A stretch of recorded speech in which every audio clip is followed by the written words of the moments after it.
Hello guys, आज हम bryophyta family bryophyta के बारे में बात करते हैं जो कि टीजीटी बायोलॉजी के लिए एक महत्वपूर्ण टॉपिक है।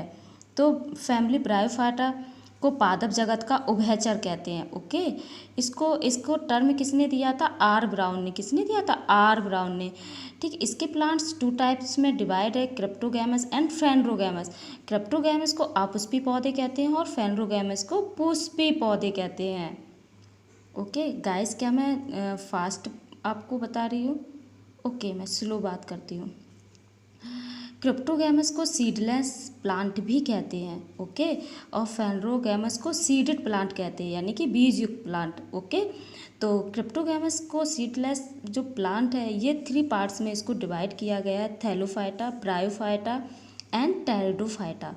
थैलोफाइटा जो शैवाल है, ये जलीय होते हैं। ब्रायोफाइटा के शैवाल उभयचर एवं दलदल में पाए जाते हैं। टेरिडोफाइटा स्थलीय होते हैं। ओके, ये ज़मीन पर पाए जाते हैं। तो ये जो ब्रायोफाइटा है उभयचर, ये सबसे मोस्ट इम्पॉर्टेंट है इसका टॉपिक।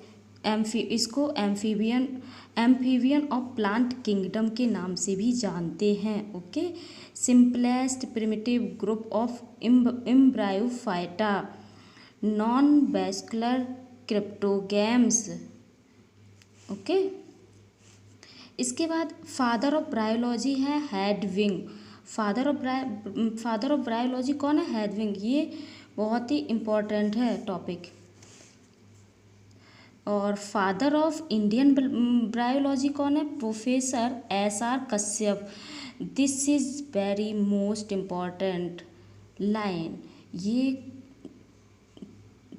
पिछली परीक्षाओं में कई बार इसको पूछा जा चुका है कि फादर ऑफ इंडियन ब्रायोलॉजी कौन है? Professor SR Kashyap.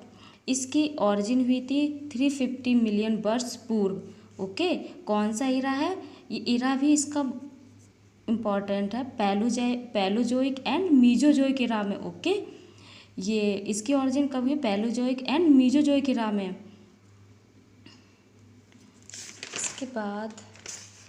इसके बाद हम बात करते हैं फ्यूनेरिया।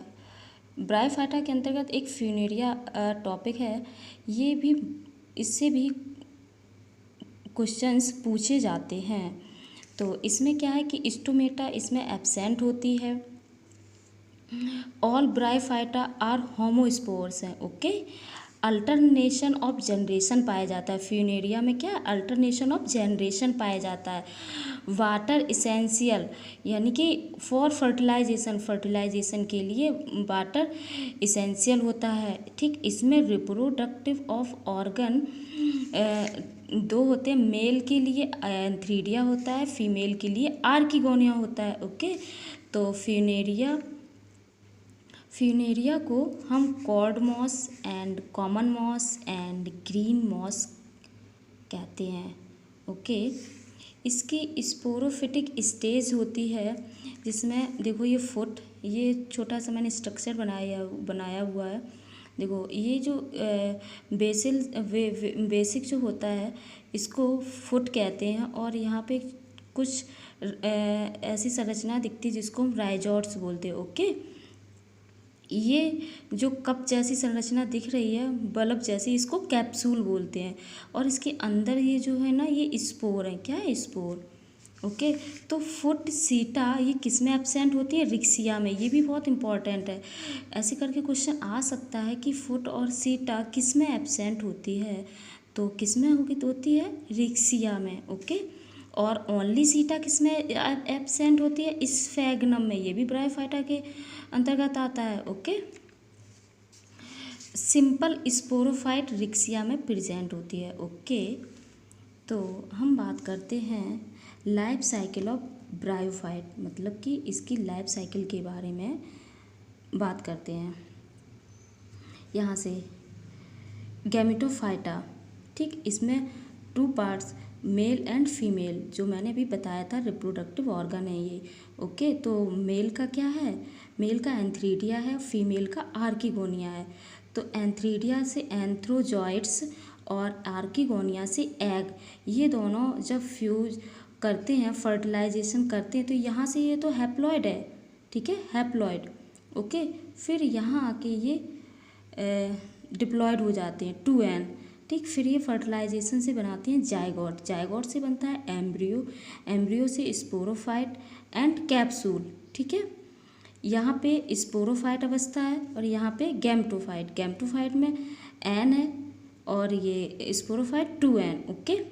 तो फिर यहाँ से कैप्सूल से स्पोर, स्पोर से फिर जर्मिनेशन होता है, फिर से गैमेटोफाइटा से, यानी कि ये लाइफ साइकिल इस तरह चलती रहती है, ओके। तो लाइफ साइकिल ऑफ ब्रायोफाइटा आपको समझ में आ गई होगी। तो चैनल को हेलो तो गाइस चैनल को सब्सक्राइब करें, लाइक करें, शेयर करें, और आपको जो चीज़ नहीं समझ में आई मुझे कमेंट बॉक्स में ज़रूर बताएं, ओके।